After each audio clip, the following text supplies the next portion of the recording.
भड़ा घरू छात्रों मृतदेह उद्धार। खोर्धा जिला जटणी थाना अंतर्गत तराबोई स्थित एक घरोई इंजीनियरिंग कॉलेज छात्रों संदेहजनक भाव मृत्यु होईछि।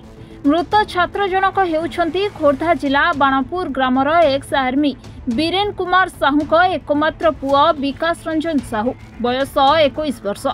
विकास तराबोई स्थित एक घरोई इंजीनियरिंग कॉलेज रे बीटेक कंप्यूटर साइंस तृतीय वर्षर छात्र थिले।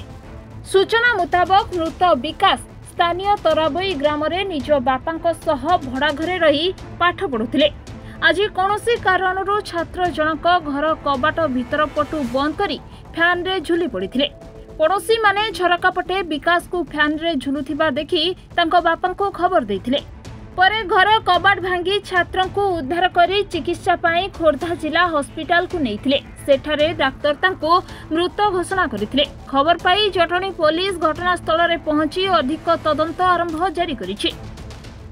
तेबे छात्र जनक काहेकि एपरि पदक्षेप नेले तार निरपेक्ष तदंत हेले सत्य सत्य सामना को आसीबो।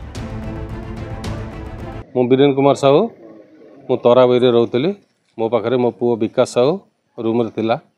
तो 10:30 आम साथी खाइलु।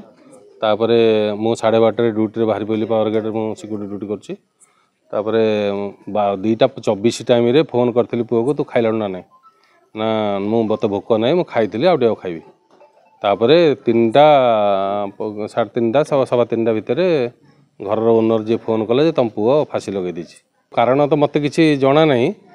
मत फोन करिया पर मु आसिला बेले आगु ये आनिकी घसामजा करते। ता आगुरु ए घरे आसिकी जड़े कि लेडीज जड़े आसिक मैडम जड़े जे विकास फांसी लगौछि बोली कहिकी घर को डाकुतले।